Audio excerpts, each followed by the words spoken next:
साल 1999 का वो दौर क्रिकेट इतिहास के सबसे सुनहरे और तनावपूर्ण पन्नों में से एक है। भारत और पाकिस्तान के बीच क्रिकेट सिर्फ एक खेल नहीं, बल्कि सरहदों के आर पार जज्बातों का सैलाब हुआ करता था।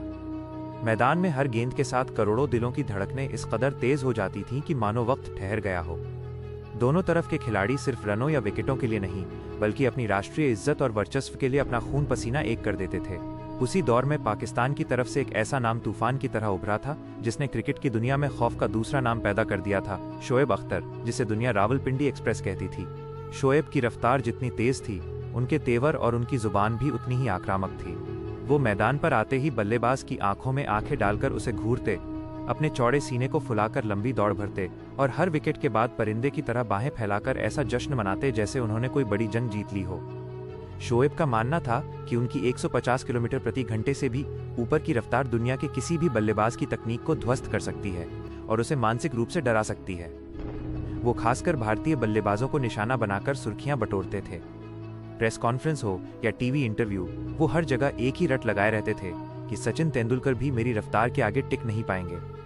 उन्हें लगता था कि सचिन सिर्फ नाम के बड़े खिलाड़ी हैं और असल में तेज गेंदबाजों के सामने वो भी एक आम इंसान की तरह असहज हो जाते हैं।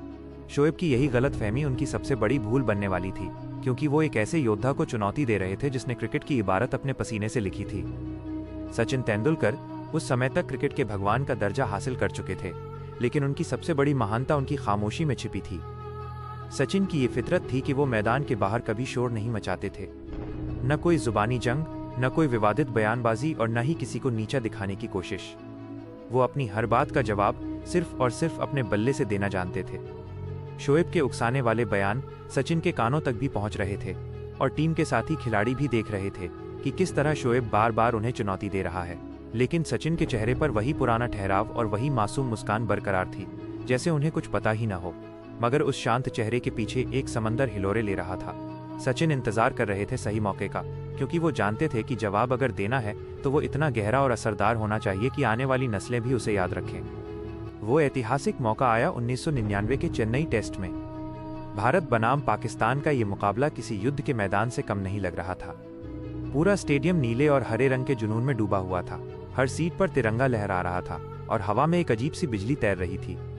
पाकिस्तान ने अपनी पहली पारी में शानदार खेल दिखाया और एक चुनौतीपूर्ण स्कोर खड़ा किया। जब भारत की बल्लेबाजी की बारी आई तो सारी दुनिया की नजरें सिर्फ दो चेहरों पर टिकी थीं। एक तरफ शोएब अख्तर और दूसरी तरफ सचिन तेंदुलकर। कप्तान ने शोएब को नई गेंद थमाई, कैमरे बार बार उनकी तरफ जा रहे थे, कमेंटेटर उनकी खौफनाक रफ्तार की चर्चा कर रहे थे और शोएब के चेहरे पर वही अजेय होने की मुस्कान थी। सचिन तेंदुलकर जैसे ही क्रीज पर आए, पूरा चेन्नई का स्टेडियम सचिन सचिन के नारों से गूंज उठा। शोएब अख्तर ने अपनी पहली गेंद के लिए एक बहुत लंबा रनअप लिया, पूरी ताकत झोंक दी और एक आग उगलती हुई गेंद फेंकी। गेंद पिच पर पड़ते ही बिजली की तरह उछली, लेकिन सचिन पहले से ही अपनी पोजीशन ले चुके थे। उनकी आंखें बाज की तरह गेंद पर जमी थीं। सचिन का बल्ला पूरी सटीकता के साथ नीचे उतरा और गेंद मिड ऑफ के ऊपर से सीधे बाउंड्री के पार जा गिरी। ये सिर्फ एक चौका नहीं था, ये शोएब के अहंकार पर पहला प्रहार था। शोएब हक्के बक्के रह गए, लेकिन उन्होंने हार नहीं मानी। अगली गेंद उन्होंने और भी अधिक जोर लगाकर एक तीखी बाउंसर फेंकी, जो सीधे सचिन के सिर की तरफ आई। सचिन ने बड़ी सहजता से झुककर खुद को बचाया। शोएब ने चिल्लाकर अपनी खींच निकाली, जैसे वो डराने की आखिरी कोशिश कर रहे हों, लेकिन सचिन ने उनकी तरफ देखा तक नहीं। वो बस चुपचाप अगली गेंद के लिए तैयार हो गए। तीसरी गेंद पर शोएब ने एक सटीक यॉर्कर डालने की कोशिश की, लेकिन सचिन ने अपने कलाइयों के जादू से उस गेंद को एक क्लासिक कवर ड्राइव में बदल दिया। गेंद मखमल की तरह जमीन को चूमती हुई बाउंड्री के बाहर निकल गई। अब शोएब की भौहें तन गई थीं और उनके माथे पर पसीना आने लगा था। उन्हें समझ आने लगा था कि सामने कोई आम इंसान नहीं, बल्कि वो जादूगर है जिसने ग्लेन मैग्रा, शेन वॉर्न और वकार यूनुस जैसे दिग्गजों के करियर के पसीने छुड़ाए हैं। ओवर दर ओवर खेल का मिजाज बदलता गया। शोएब अपनी पूरी जान लगाकर गेंदें फेंक रहे थे, लेकिन सचिन के पास हर गेंद का तोड़ था। कभी लाजवाब पुल शॉट, कभी सीधा स्ट्रेट ड्राइव, तो कभी नजाकत भरा फ्लिक। ऐसा लग रहा था जैसे सचिन को पहले से पता हो कि गेंद कहाँ आने वाली है। यहीं से उस दौर की शुरुआत हुई जिसके बारे में क्रिकेट पंडित कहते हैं कि सचिन ने शोएब को उनकी औकात बता दी। वो गेंदबाज जो पूरी दुनिया को डरा रहा था, सचिन के सामने बेबस और साधारण नजर आने लगा। मैच का सबसे रोमांचक पल तब आया जब शोएब ने अपनी पूरी रफ्तार के साथ एक शॉर्ट पिच गेंद सीने की ऊंचाई पर फेंकी। सचिन ने बिना पलक झपकाए उस गेंद को हुक किया और गेंद सीधे स्टैंड्स में जाकर गिरी। वो छक्का नहीं, बल्कि सचिन का दिया हुआ वो सबक था जिसे शोएब कभी भूल नहीं पाए। कैमरा जब शोएब के चेहरे पर गया तो वहां सिर्फ गुस्सा और निराशा नहीं थी, बल्कि एक खौफ और बेबसी थी। वहीं सचिन वैसे ही शांत खड़े थे, जैसे उन्होंने कुछ बहुत मामूली सा काम किया हो। क्रिकेट प्रेमियों के लिए ये पल घर में घुसकर मारने जैसा था, क्योंकि शोएब का घर उनकी रफ्तार थी और सचिन ने उसी रफ्तार को अपना हथियार बनाकर गेंद को सीमा रेखा के पार भेजा। सचिन ने साबित कर दिया कि क्रिकेट में सिर्फ शरीर की ताकत और रफ्तार काम नहीं आती, बल्कि दिमाग, तकनीक और संयम ही आपको महान बनाते हैं। मैच जैसे जैसे आगे बढ़ा, सचिन की पीठ का दर्द बढ़ने लगा, लेकिन उन्होंने मैदान छोड़ने से मना कर दिया।